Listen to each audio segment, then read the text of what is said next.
And we are live. Welcome to Paranormal the New Normal. For this week's episode, I am very excited to have a paranormal author who has many books that I am actually dying to read after seeing them. And I'm happy to get the word out about them so other people can find out about them too, faster than I did. My guest this week is Lon Strickler of Phantoms and Monsters. Lon, welcome. Hey, how you doing?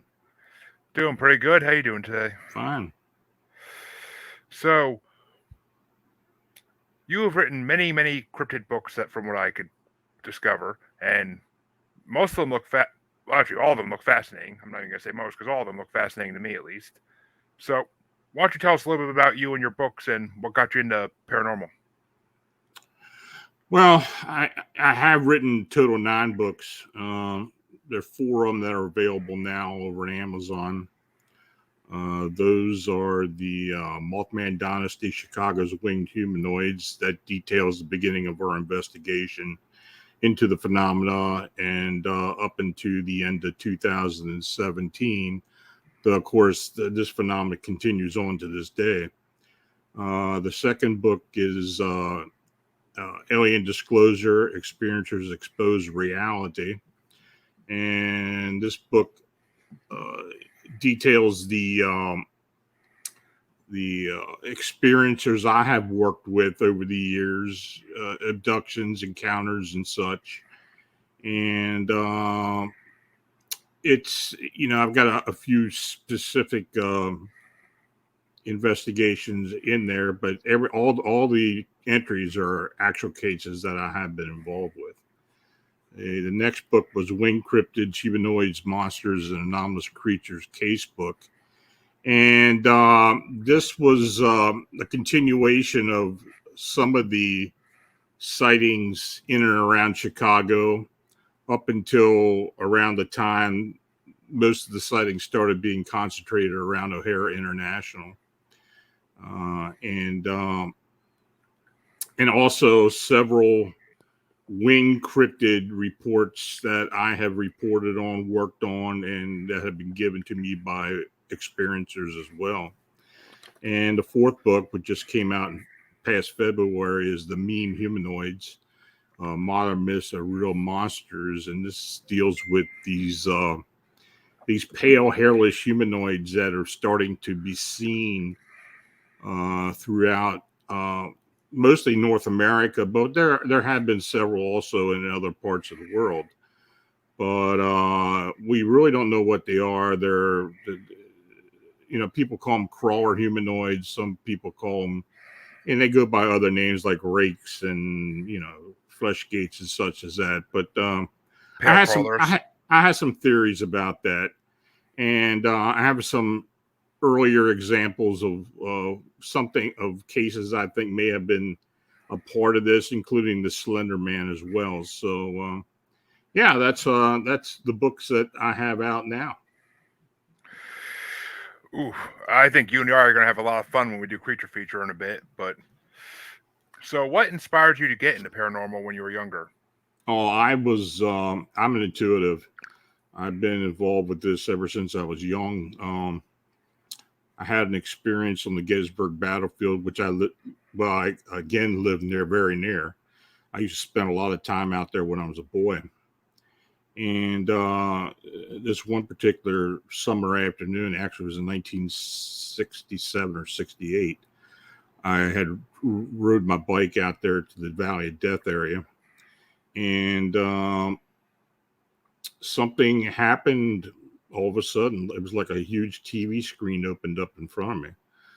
And I was seeing soldiers, hearing gunfire, smelling gunpowder. All my senses were heightened. It was just like I was there for the battle. And this lasted for about 30 seconds and just suddenly stopped. And, I was just bowled over. And, I had some inkling that something was different about me. I was able to sense spirit energy and things, but I really didn't have much of an encounter until that point. And after that occurred, I really started looking into the phenomenon more and more. And, back then, people didn't really talk about it back then. Yeah. I grew up in high school in the early 70s, and but I was doing investigations even back then.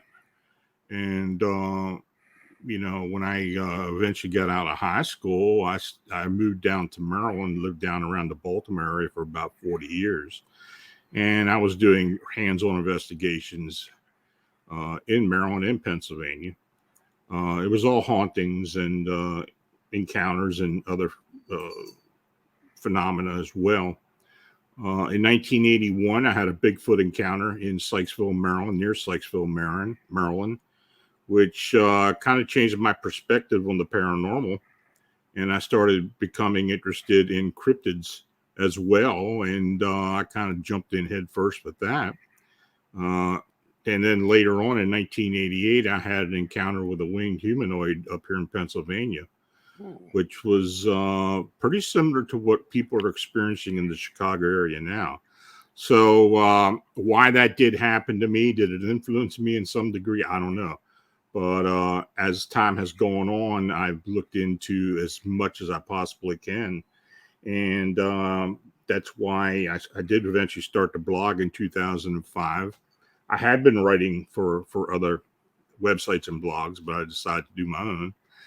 And that's kind of where we are now, 17 years later. And I do have a team, the Phantoms and Monsters 14 research team, that we have about 20 members, that actual team members, as well as 25 other affiliate members.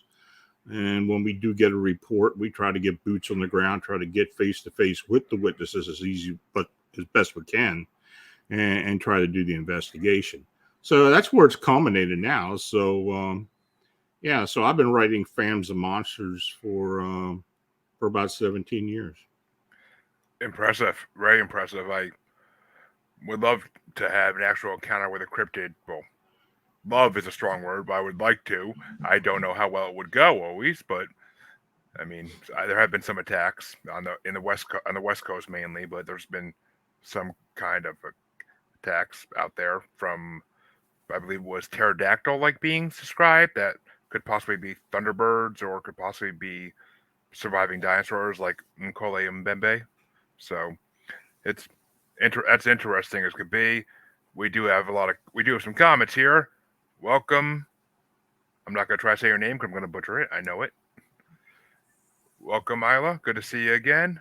Happy 4th to you as well. Tamara, welcome. Always glad to have you here as well. And you too, Raymond. Always good to have you here. Tamara says your team sounds amazing, and I'm sure they are. That number alone is just impressive for for an investigative team. Most I know are 10 or less. Yeah, I mean, these are people I trust and people who are willing to do the work. And like I said, it really actually started with our investigations in Chicago, but it's expanded since then, and we've got investigators and researchers all over the country now, and even in Canada. So yeah, it's it has worked out, and I've been really happy with it, and we hopefully will continue on. I hope so. Hello, Thomas, and you a fan? Yeah, she's part of my team. Ah, okay. Him, Thomas as well. Oh, okay. Well, glad to have you guys here. There's cool people in Canada too, Tamara. I've talked to a lot of different paranormal people up there. There's definitely some cool people up there. So, any of your investigations that really stick out to you as being the most interesting or most terrifying, even? Well, of course, the Chicago Mothman or Chicago winged humanoids have been probably the most interesting and most profound series of investigations that I have ever been involved with. It's let alone that it's a winged humanoid that's being seen in an overall metro area. We have at this point now about 148 sightings that we believe are valid. And we've had some pretty interesting witnesses as well. The phenomena has been concentrated for the most part in and around O'Hare International since October 2019, and it continues on. And it's we come up with a few conclusions, but actually, it's one of those things that we just at the best we got to collect the evidence and go forward and come up with kind of whatever explanation we can come up with to kind of validate what's going on. But I think we're getting there. I don't see this ending anytime soon. Yeah, I'd say the Chicago sightings are probably the most profound series of investigations that we've been involved with, that I've been involved with. Yeah, I can imagine. I mean, the Mothman has always, or even winged humanoids in general, have always fascinated me to a great degree. I love hearing about them. I like small town monsters documentaries on, and I love hearing witness stories about them as well. And yeah, they did actually. I think it started in 2017 or 2018. People started seeing it in Chicago again. Well, yeah, it actually started. The first three sightings were in 2011. But it really started picking up in the spring of 2017, and that's when we started getting the brunt of the sighting reports. I mean, am I wrong, or did at the time President Trump bring that up, like actually on actual national news? I remember reading that somewhere. If That he did, I never heard it. I never heard a thing about that. I mean, I think he may have brought it up as like a joke, really fast between like points. I don't know, but Maybe I remember reading an article about that. But so, you say you're from Pennsylvania? Yeah, I live in South Central Pennsylvania, about 11 miles east of Gettysburg. Any local cryptids or legends in that part? Besides, I Well, mean, Bigfoot, I know, but I had my winged humanoid encounter near where I live now. It's up in just north of here, but Pennsylvania is fortunate. I guess you want to say fortunate for investigators that there's a lot of phenomena here. We have been investigating the upright canine dogman phenomena now for almost a decade. And we've been having cases more recently that have popped up again. And of course, Pennsylvania is well known for Bigfoot activity all throughout the state.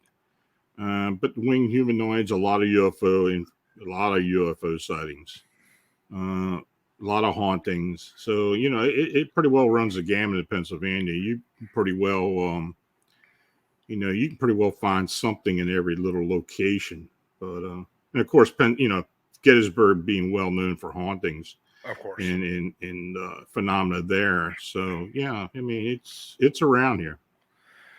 Yeah, which I mean, of course that's why I said, of course, Bigfoot, because Bigfoot's well known in most of the Northeast, Mm-hmm. and I mean I'm from Massachusetts myself, so we have a lot of the similar things because it's Northeast history. It's just a lot of it carries over the hauntings and the spirits, and yeah, so of course the Gettysburg Battleground is well known for being haunted. I've heard many stories out of that, but the winged cryptids, that's one thing I've never heard of in Massachusetts, really, unless I haven't heard of a story. But Well, there's a lot of phenomena, strange phenomena in your neck of the woods. Of course, the Bridgewater Triangle.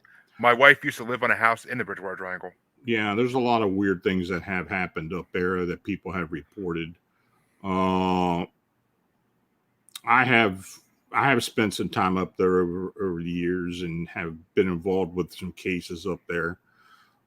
So yeah, I mean, it's got its phenomena. I mean, that Bridgewater Triangle has had a lot of different things, the Pudge Wudgies, or what you want to call those things, and other most likely indigenous entities or spirits that pervade that area around Hokomoka and around that. So yeah, it's a lot of different stuff that goes on.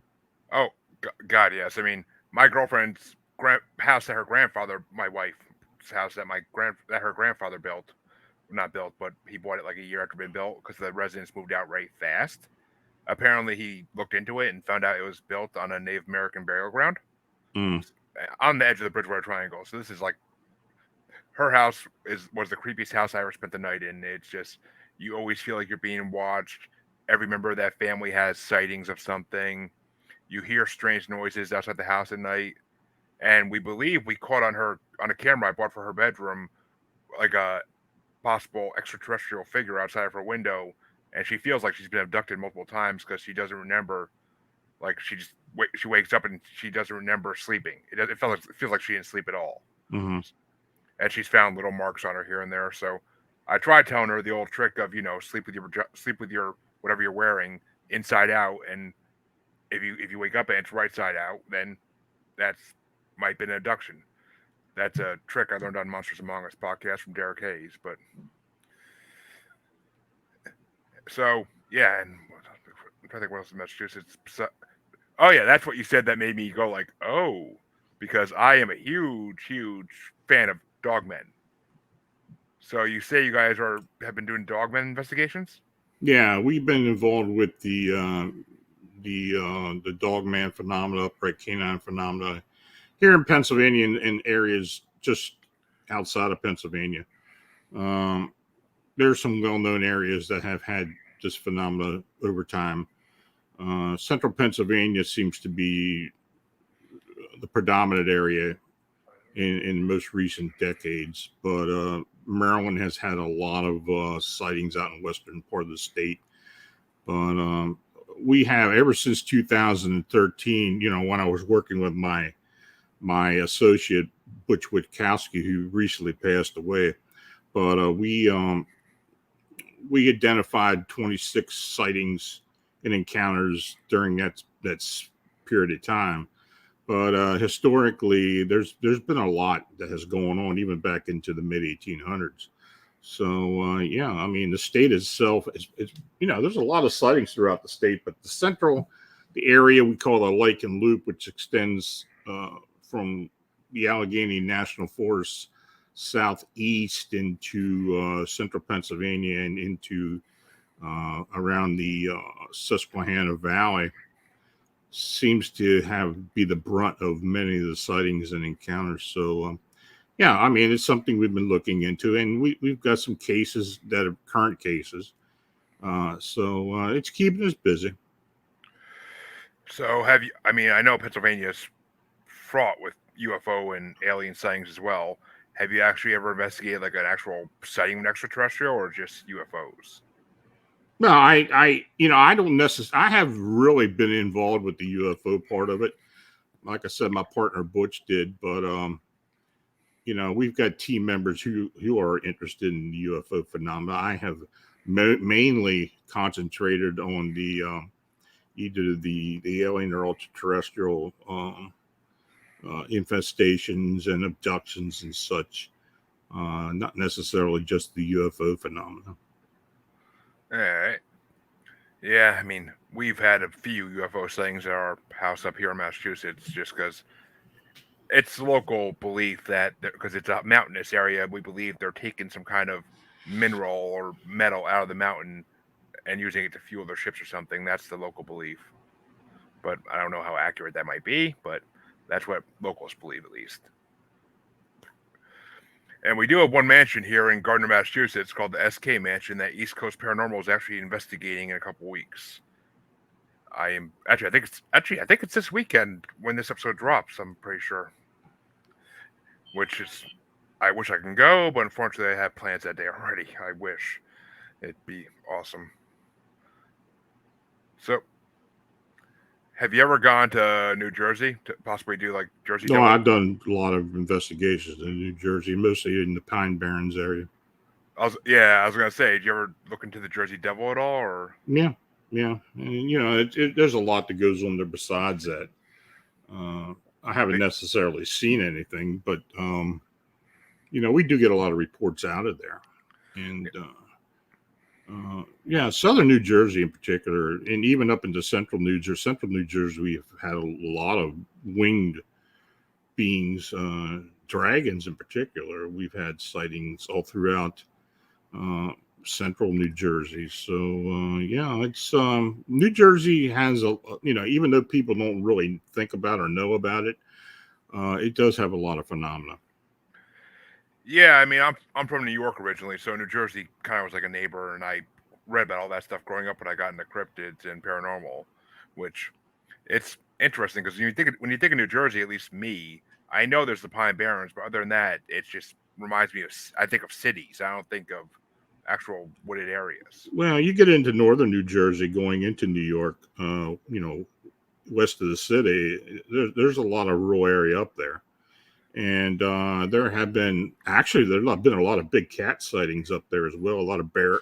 There are a lot of bear in that area, and there have been Bigfoot sightings there. Oh yeah, Bigfoot I pretty much presume is everywhere except a few states. I mean, maybe not certain areas of South. I would think like Southwest maybe, but Mm-hmm. I don't know. That Oh, I it's think there.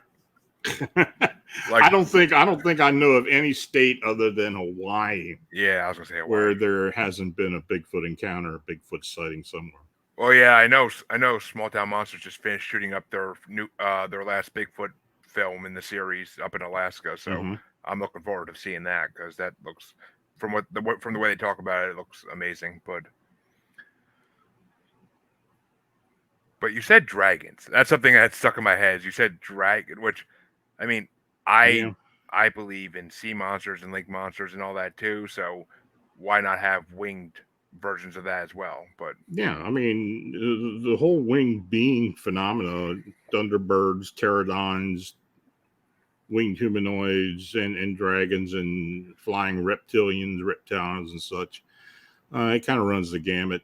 But no, we've had a lot of those sightings. And I know 3 or 4 sightings that we've had in New Jersey. The central part of California as well. They've had these dragon sightings. So it does pop up every once. Well, it's not common, but we have had these sightings.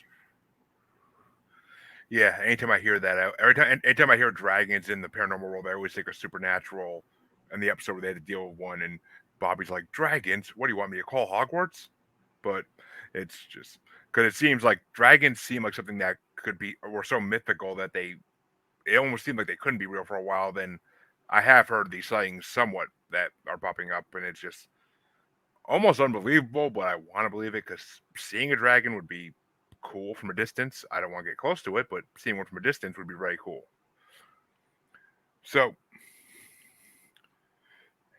have you done? Because I have you ever looked into any water monsters? Since I did mention them, I know New York has Ogopogo and a couple others, but Yeah, I don't really do a whole lot of sea creature investigations or lake monster investigations. I have been on a few. I've been involved with a few. I've worked with a few people who have, but it's not necessarily that one area where I concentrate. We got enough going on around here in this part of the country that can keeps me busy as opposed to lake monsters. We got a lot of myths about certain lakes in Pennsylvania where there may be something in there, but yeah, I just haven't really concentrated on that. so what would you say are your main areas of concentration? Just out of curiosity. Well, the winged humanoids, Bigfoot, and the upright canines for the most part. Whatever comes our way. I mean, we don't shy away from anything. Um, if I do get a case or a report where I believe that the witness is being sincere, is being forthright, and they do believe they've seen something or have had an encounter, then we will go forward with it. And and if we do come up with something, great. If not, well, that's that too. But it's we don't shy away from anything. Hmm, I respect that actually. But you mentioned big cats, which I've heard of the alien big cats phenomenon on the ABCs, and I mean, yes, the government admitted, like in 2011, 12, at least in New York, that they were releasing big cats back into the wild since the early 2000s to try Hmm. to get them back in their natural habitats. Because when I was a kid, my dad and I believed when we were leaving New Paltz, New York, we were driving from his little scuba shop he used to go to when he was learning how to scuba dive. And we both saw what looked like a mountain lion tail going into the brush. And Hmm. at the time, my dad called the environmental people, and they said like, "We've had reports of it, but we know nothing official about it." Which, of course, they knew, but they just were keeping it to themselves. Yeah, most game commissions won't acknowledge it. Here in Pennsylvania, we've had sightings. Even down in Maryland, I had a sighting down in Maryland of a mountain lion, and they won't acknowledge it, but they're out there. And but the East Coast is kind of being repopulated with a lot of species now. Uh, the big cats, the eastern pumas, or what you want to call, coming in from the west. Coyotes, in particular, are just inundating the eastern part of the United States. So we're starting to get repopulations of even infiltration of species that have been here before or haven't been here before. In a way, it's kind of exciting, but I hope it doesn't get to a point that there's some invasiveness that causes problems. So, like down in Florida with the pythons and such that have kind of overrun the swamps. But yeah, I do believe that we will be getting more and more cryptid sightings of beings that are just unknown and or people just don't recognize what they're looking at. But I don't see any of that stopping anytime soon. Yeah, I mean, 100%. And what do you think about like Black Panthers being seen in like the Midwest and East Coast? Though, I mean, do you think they're really just coming up all the way from like the Southwest on their own, or? Well, there have been sightings for a long time up into the in Panther Mountain area up in Wisconsin, which is just central Wisconsin, up near the Minnesota line, Minnesota border, and there have been black cats seen up there, and of course down into Florida, we've had the melanistic Florida panthers that have been seen down in there, so they have been seen. And I do believe they do exist. In fact, there was one captured down in Florida about a decade ago. So they're there. I don't think they're necessarily coming up from Central America, but I think that there are indigenous populations of these creatures. Uh, very small pockets of it, but I think they're there.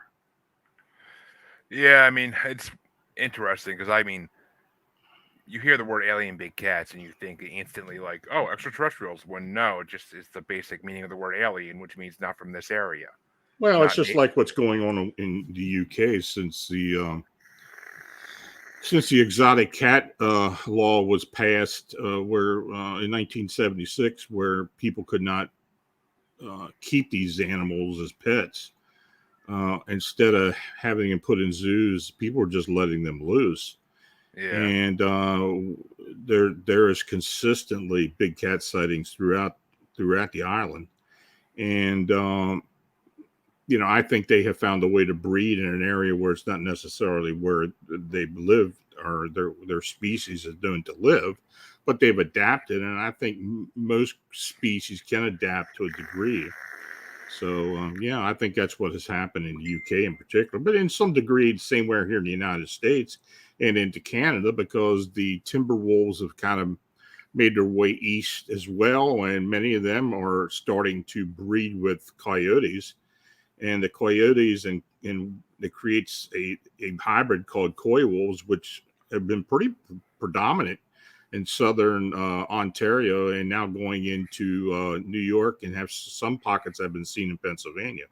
So yeah, there are hybrids. There are species that are moving eastwards for whatever reason, but I think a lot of it has to do with the abundance of game and Yeah. in the eastern part of the United States. The white-tailed deer population in the eastern part of the United States has literally exploded in the past 2 decades.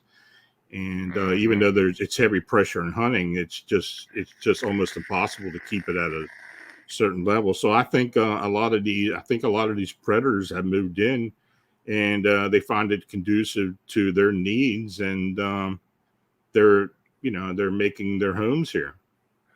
Yeah, I mean, like I know the deer population has been way overpopulated for a long time. I see them hit all the time on the side of the road. I see them. I've seen three of them walk through my yard all winter long, and I don't know what happened to them, but they might move on to a different area. But or we do have coyotes.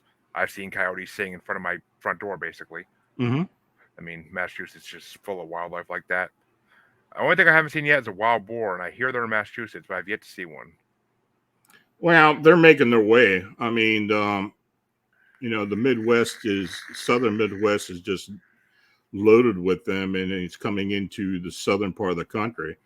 And I believe eventually they're going to move. They're going to move eastward if they're not controlled, which is unfortunate because they do tend to be a big problem with farmers.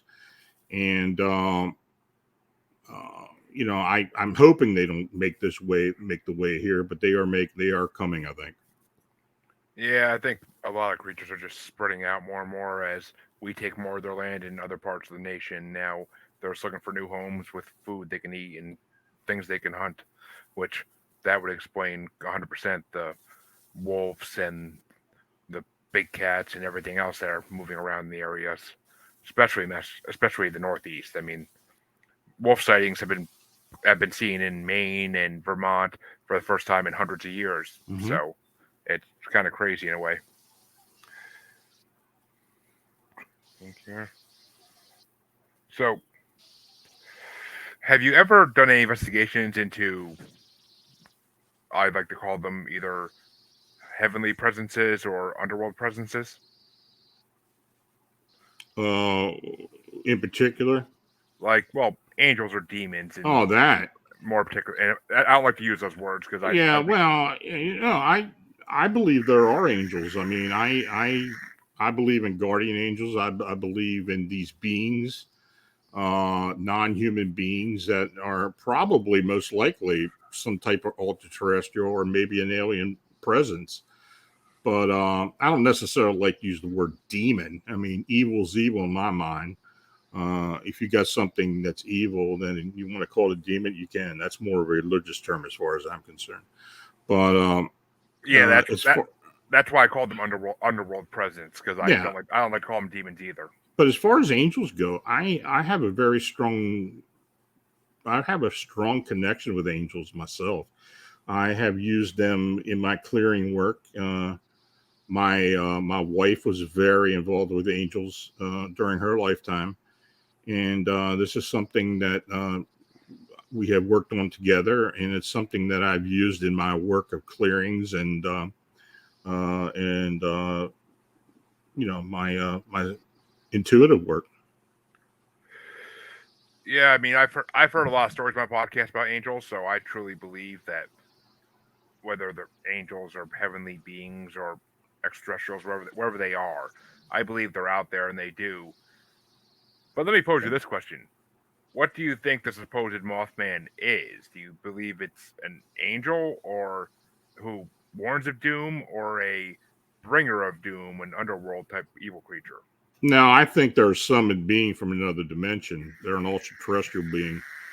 The reason I think, well, let's put it this way: the Mothman of Point Pleasant, in particular, I think was a summoned being. And the reason I say that through all my investigations in the area and subsequent sightings that have been received over time, uh, Point Pleasant has a very, very strong indigenous spirit energy around there. In particular, around the area of the West Virginia Ordnance Works, where people call it the TNT plant. Yeah. And I have done research there, and I have done EVPs and such, and I have connected with whatever is there, and it's a very strong being.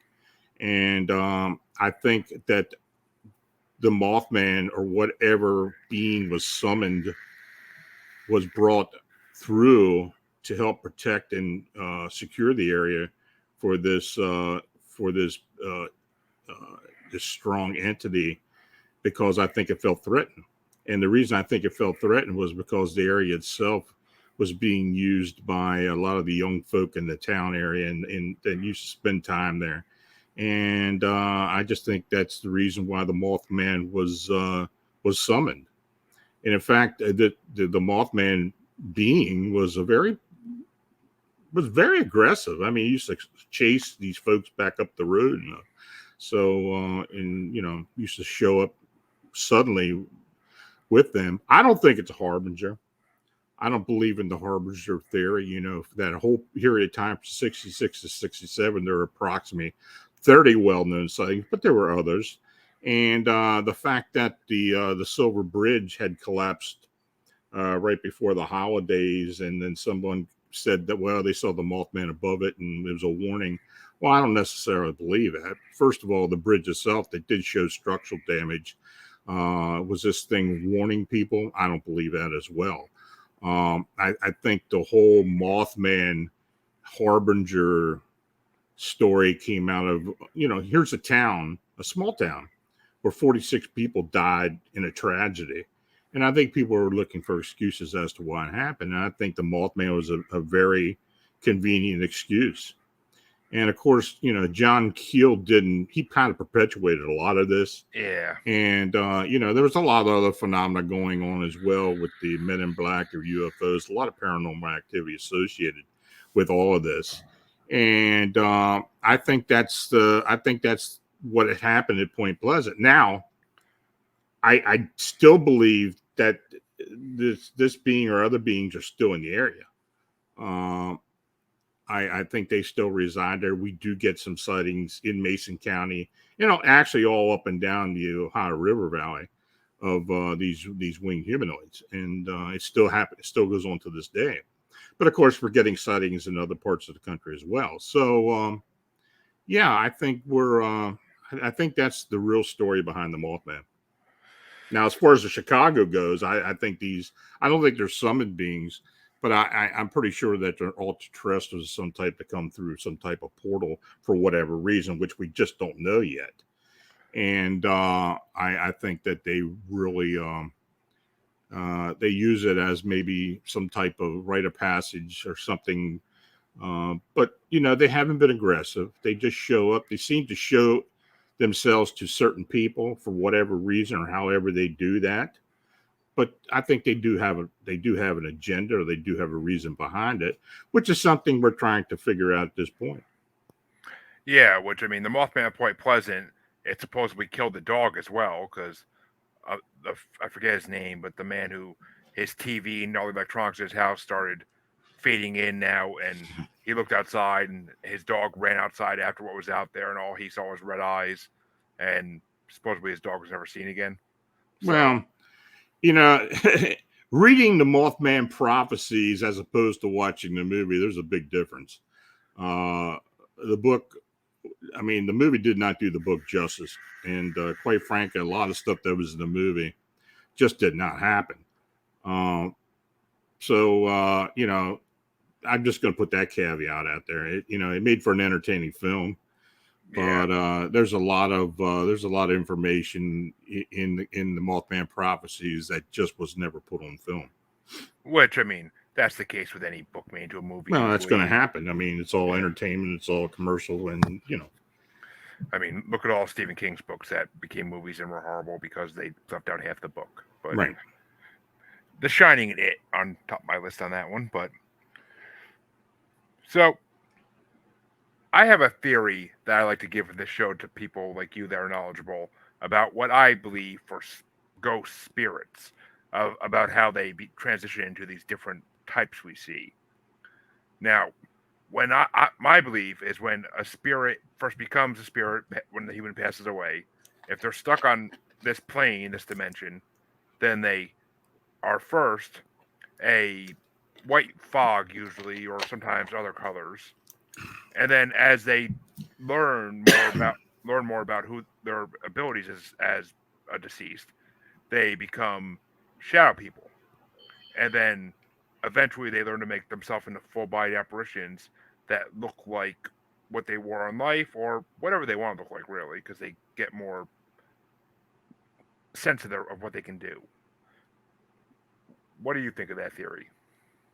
My theory about spirit activity are that these are earthbound beings, that their energy or their life force remains on our plane or earth plane when their physical bodies pass, and they're stuck here for whatever reason.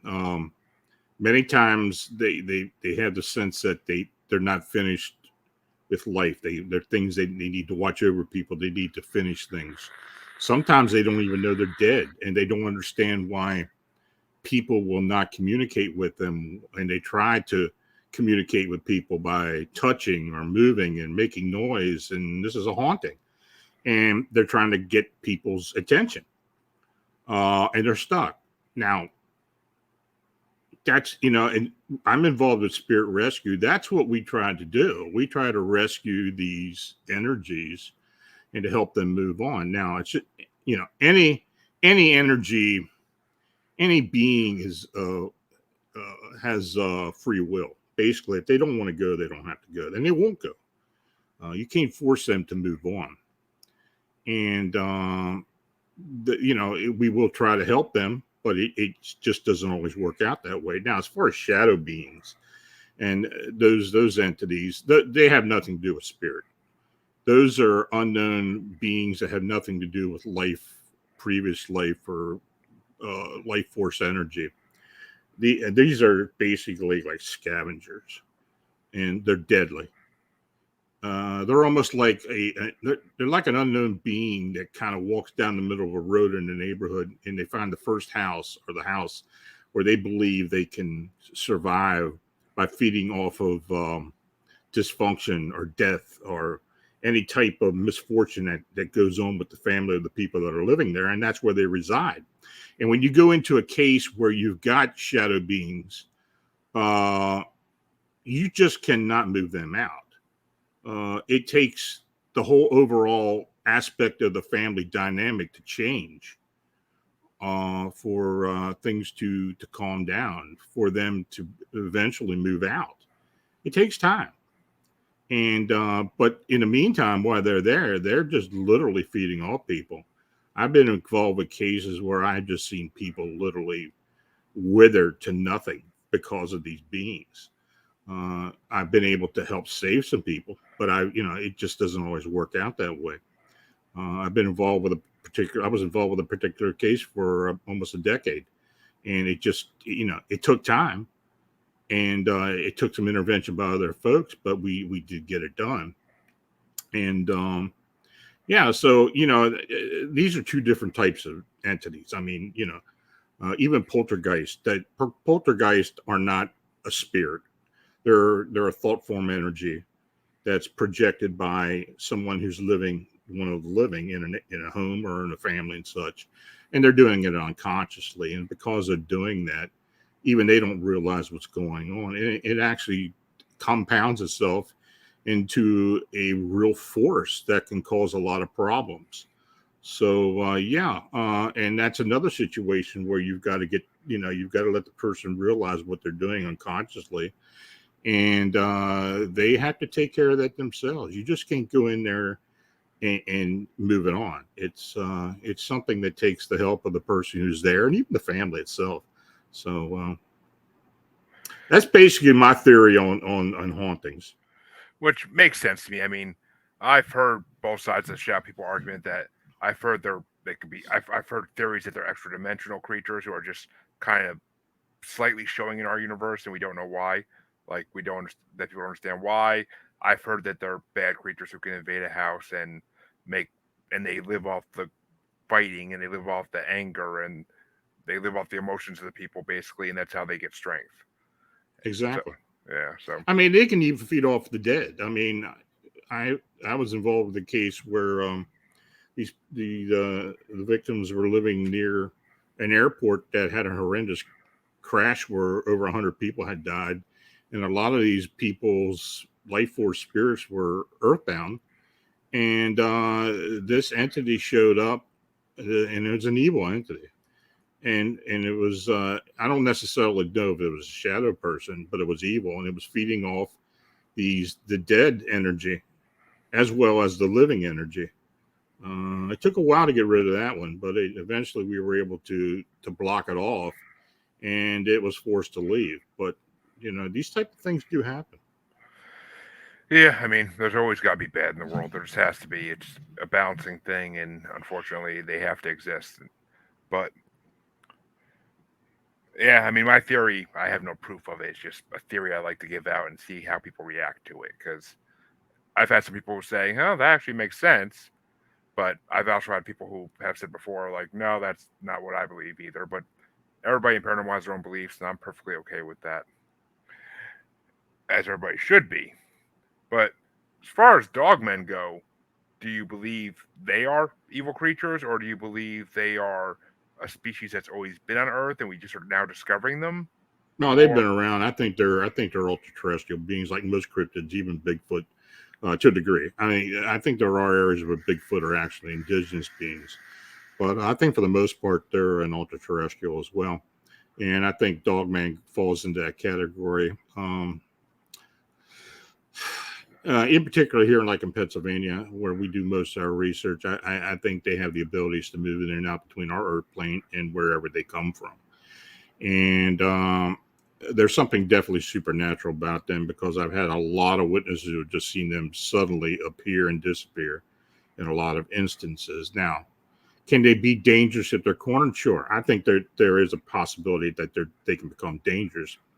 But the fact that they can come on this Earth plane, I think, does lend to that they're possibly flesh and blood as well, and that they just have a certain ability to move between these worlds. And but I think they can become dangerous if they're forced to do so. A lot of these cryptids have what we have some type of psychic abilities or something similar to that, where they can literally mind speak or contact or get in, with people who they come across, to warn them or to have them back down. We've had several hunters who have had encounters where they just literally dropped their arms and just backed away, because they weren't going to do anything with this thing. But I think it was something that the creature itself helped cause, to help mediate and to stop anything bad from happening. Many times people will describe that these creatures will stand their ground, but they're not that aggressive. They may bluff charge a time or two, but nothing really to where they come after people and threaten them with harm. Sure, there have been cases, but I think those cases are probably indigenous Bigfoot that have actually done some bluff charging or have actually gone after people.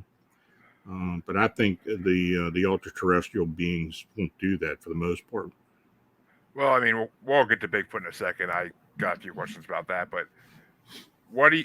And hello, Robin from Hafner and Paranormal. Glad to have you here. And Irene also had a comment as well about moving spirits. Mm-hmm. You can't cross over everyone, and sometimes you can't remove them from a place where they're bound to stay. Yeah, it's all free will. Yeah, 100%. I mean, you can do all you can. You can kind of bring those. You can bring angels down. You can bring whatever beings that you use to help you in spirit rescue. Kind of move them on to another plane or another level.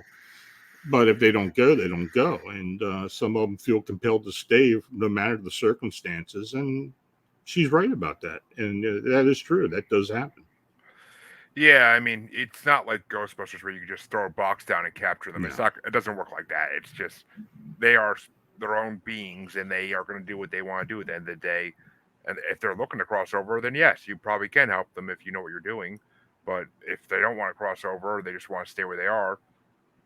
It's like trying to move a stubborn mastiff out of the way. It doesn't work. Mm-hmm. But as far as I mean, that's one of the theories I do believe about Bigfoot is that they are ultra terrestrial to some degree, because it just makes sense for how when people see them and then they go looking for them right after and they can't seem to find anything besides maybe a little fur stuck to a tree. But what do you make of like the fact that Native Americans were talking to hairy tribes, as they described it, and that they were trading with them before white men came here?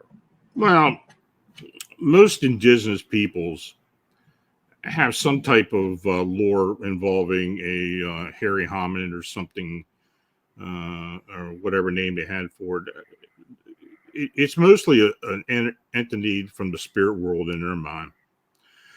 Now, there have been tribes that had described flesh and blood beings. And of course, I think about the Susquehannock here, and they used to reside here in Pennsylvania about 300 years ago, where they on their shields they actually had images of a Bigfoot, hairy like hominid, part of and some people do think that maybe they were derived from these beings because the Susquehannock were well known for being a very tall race of indigenous people. But for the most part, when you do talk to elders and people in tribes and such, even today, they will tell you that these most likely are spirit beings that they worship or part of their lore. So yeah, I mean, I think that proves a lot as far as being a supernatural being. They saw these things suddenly appear and disappear as well. So I think that had influenced a lot of the thoughts about them. Yeah, which I mean, well, to talk about the few cases where they attacked people, such we'll go back to Dogman for this one because I meant to mention this before, but I forgot to. The case of the beast of the land between the lakes up in Michigan. No, you mean in Kentucky? Oh, is that Kentucky? Yeah. Oh, okay. For some reason I always think it's Michigan. I don't know why, but yeah, I mean, from the results of that case, they found a little girl brutally murdered up in a tree. I mean, do you think it was a Dogman actually, like they believe, or was it possibly a Bigfoot? I don't even know if that's a true story. To be honest with you, I've looked into a lot of the claims of attacks, so-called attacks around the land between the lakes and such. I haven't really found much proof of any of those so-called stories. A lot of stuff evolves out of people see something and then stuff starts to evolve as far as story wise. I really don't have any evidence that were any actual attacks or deaths associated with any of these beings in that area. And in fact, I really haven't, as far as upright canines and dogmen, I really haven't ever seen any real evidence of any deaths involved with any of these cryptids. Yeah, I mean, well, even with the Beast of Bray Road, you never hear of attacks, really. You hear of it possibly jumping on a car or two, but it never really attacked humans, as far as I've heard. No, they pretty well keep themselves, though. I've had several associates who have done work out there and have even recently. And but there's definitely something out there now. Is it a spirit being? Maybe it's an ultra terrestrial as well. But there's a lot of paranormal activity associated with that phenomena also, and that happens in a lot of these cryptid canine investigations where other paranormal activity seems to be a part of it. And most investigations nowadays will involve other aspects of the paranormal. When you talk to a witness, and many times they'll hold back on something else that has happened, but eventually will come forward and say that there's something that they don't understand, and maybe it's something that's associated with what they're experiencing. So it does happen, and I think it happens more times than what people realize.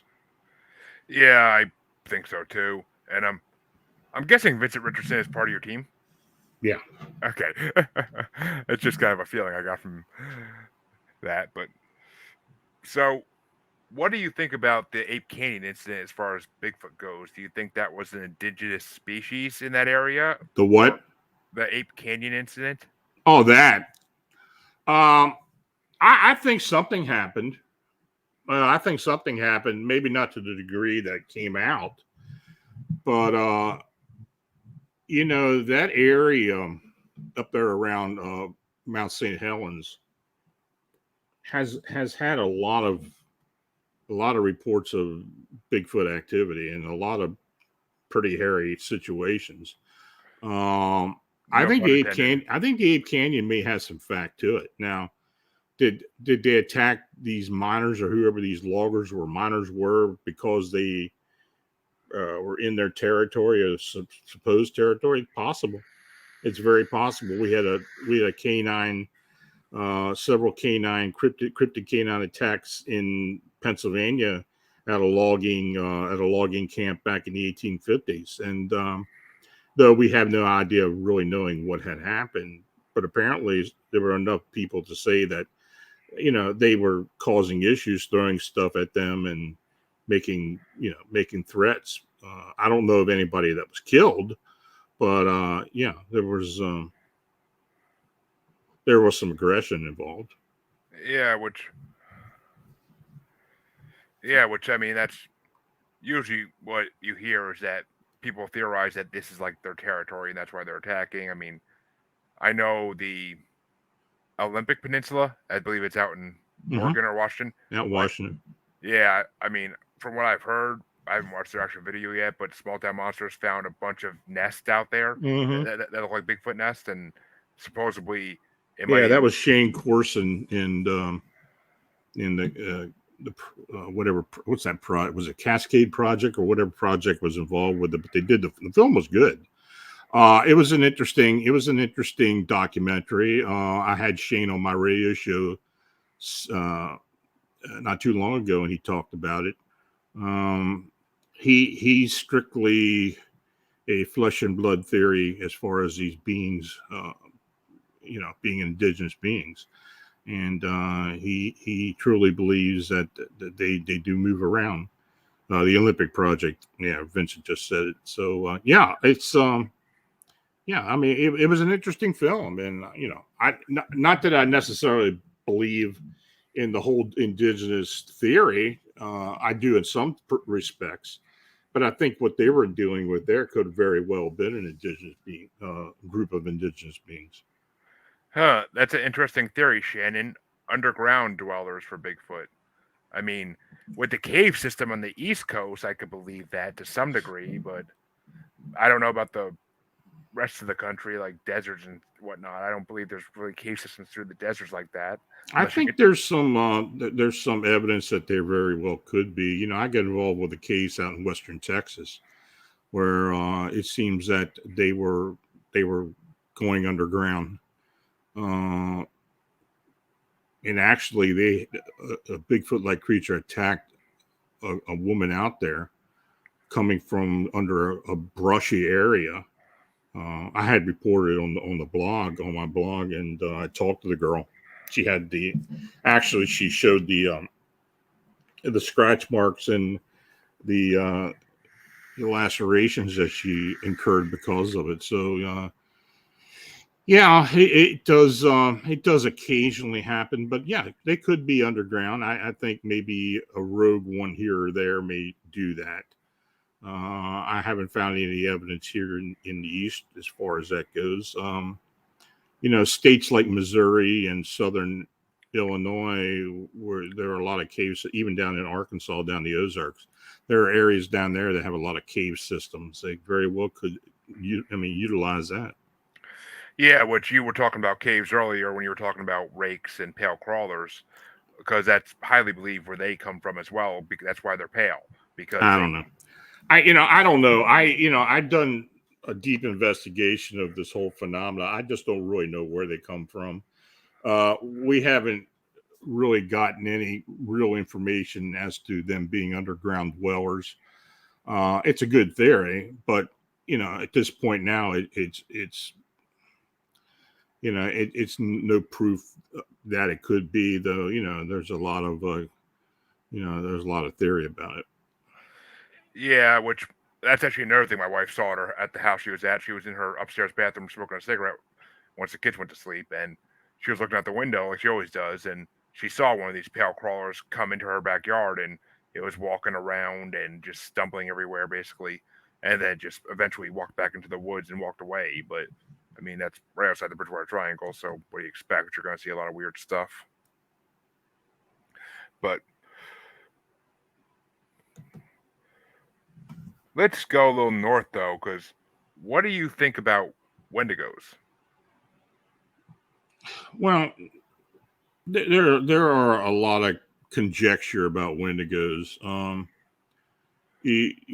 Chad Lewis, and I always reference his book Wendigo book was a very good reference and to the phenomena. But Wendigos basically are a human phenomena. where a possessed human will start to show cannibal-like traits and such, and will be. It's nothing to do with these so-called rake-like looking beings or these pale humanoid-like beings with blood and gore and all that. And the Uh, antlers. yeah, that's just not part. That's just not part of what it is. I mean, the real Wendigo phenomena is a human phenomena. You know, it's something where it always involves a human who either is possessed or is literally just nuts and goes off and does really terrible things. Yeah, that's what I think is going on with Wendigos. Yeah, which I can completely agree with all that. I mean, the whole vision of them with the antlers and all that, and the pale white skins, 15 feet tall. I mean, yes, I have seen Native American writings where they say they're 15 feet tall, but could they just be making that up for storytelling? Who knows? I mean, It's you part got of their lore. yeah. I mean, it's like their boogeyman to keep the kids honest, for the most part.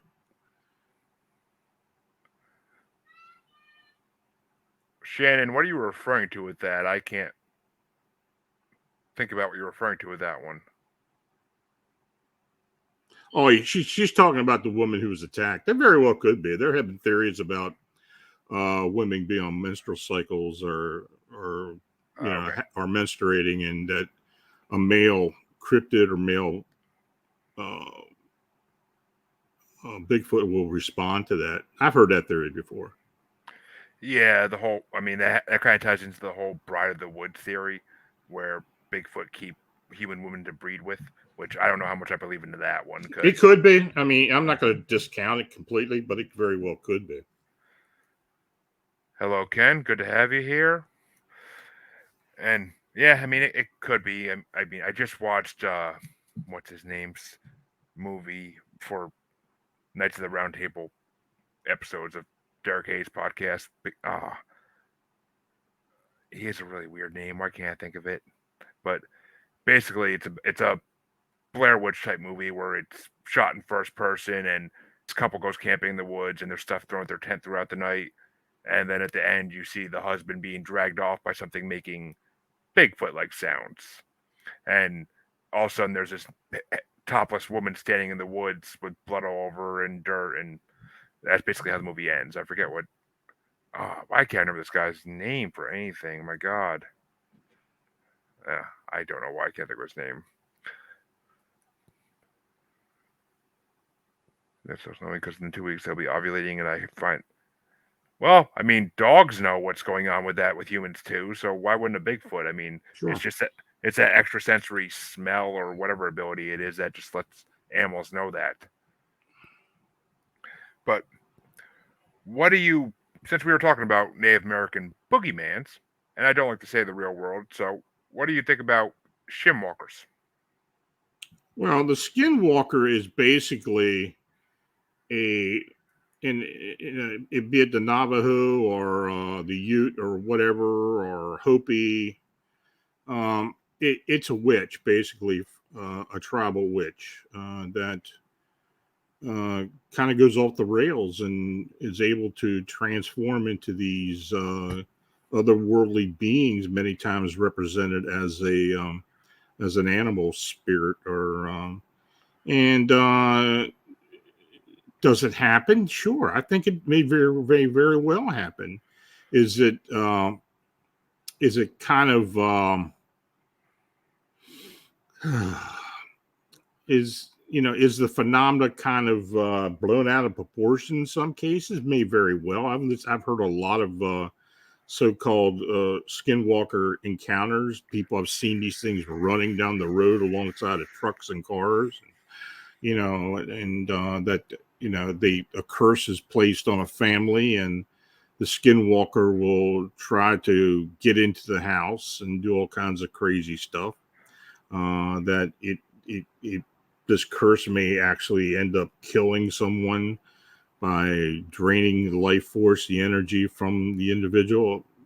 It's the people and the people the ones, the tribe I have been involved with a lot of this have been the Tene Navajo in around the Four Corners area, and yeah, they believe it. Even the young believe it. So, but it's a tribal witch, uh, or it's a witch that isn't necessarily a good witch, but it has the abilities to shapeshift and then do this the bidding of themselves or for someone else sometimes. So yeah, it's an evil transformation.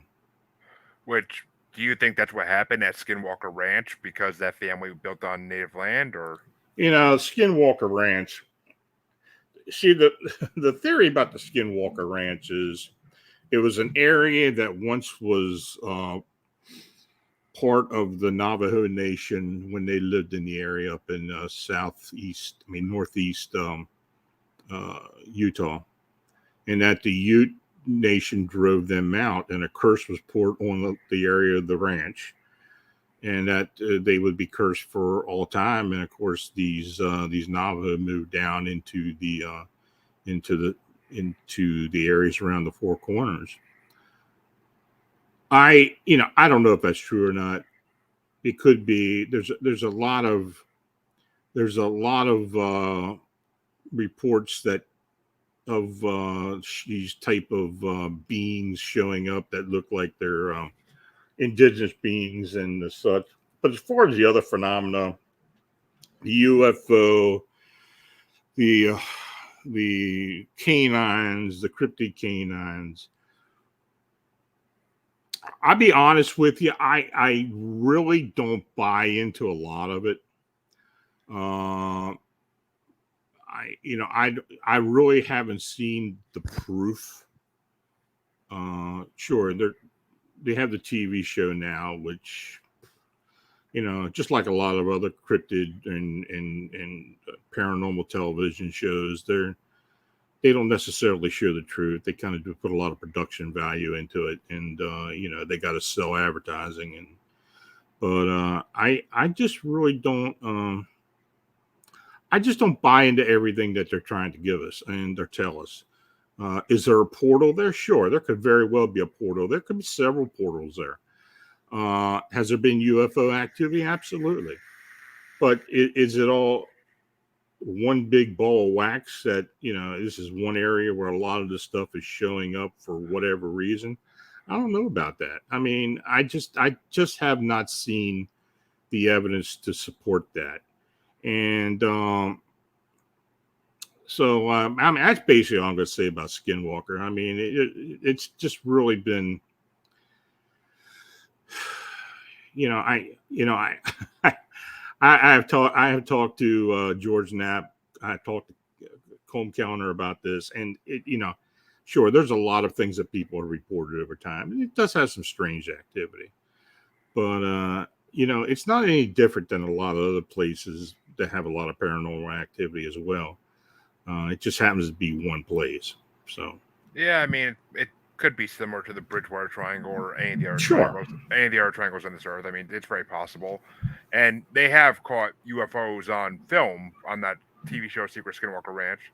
But I, I mean, yeah, a lot of it could be fabricated for TV, or a lot of the stories before it could even be fabricated just to keep the legend going, get people to want to go out there until the government bought the property for a good decade and didn't want anybody out there. But well, actually, the property is owned now by the state of Utah. oh, really? Yeah, and they Because actually expanded on the original property line that Bigelow had when he owned it. Um, they kind of moved it off about a half a mile and widened it out. So the state of Utah actually runs it now, even though they're saying some guy owns it. The guy that's not true. Brandon Fugel No, or his It's the state of Utah. company that he works for, I believe they say that they own it. But I'm actually I've been trying to get him on this show, but I haven't had much luck because Yeah. I want to try to get behind the scenes if I can. But as far as that goes, all right, we'll do one, maybe two more, then I'll let you go. But Okay. let's go to my favorite cryptid ever, and I'm still trying to get us to do this in my other show, Global Strangeness, but we need people to vote on it for a show. So please listen this Friday or Saturday when we're live and vote for this one. What do you believe about the possibility of Nkole Mbembe and other living dinosaurs still being around, whether it be the raptor in the forest in South America, the flying pteranodons, pterodactyls, whatever you want to call them, and just other sightings there have been in jungles? No, I think it's possible. Um, I do believe that there are, just like pterodons and pterosaurs. I think that there are actually uh, some of these flying beings that are still either relics or they come through other dimensions to show up here.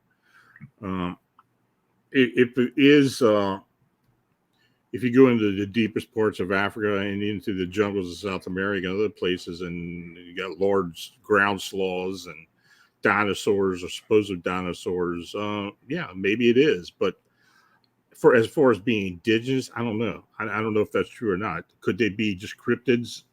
And they would be cryptids because even though they may have been a relic, they're not really supposed to be here at this time.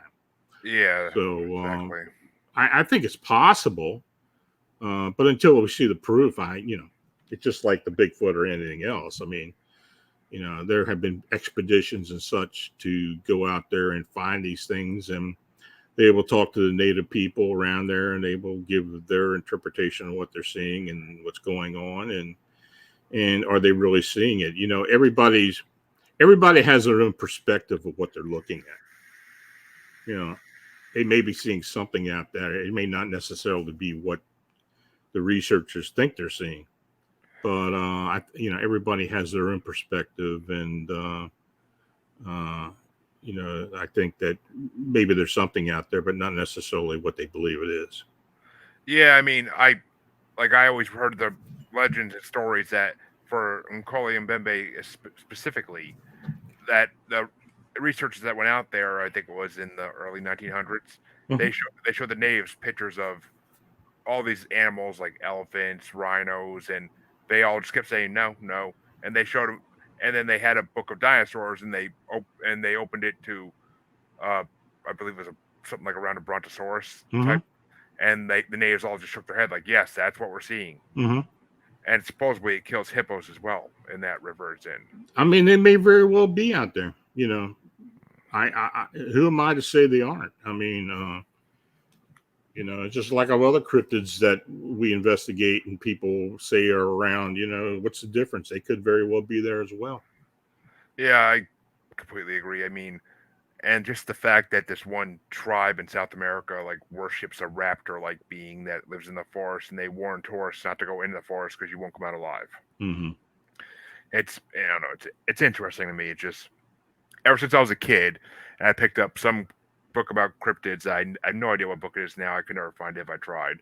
But the last couple pages was about the possibility of living dinosaurs, and since then it just stuck in my head that what if this is a possibility.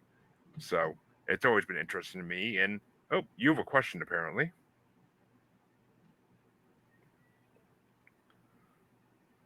Do they share the same dimensions? Aliens and cryptids? I don't believe so.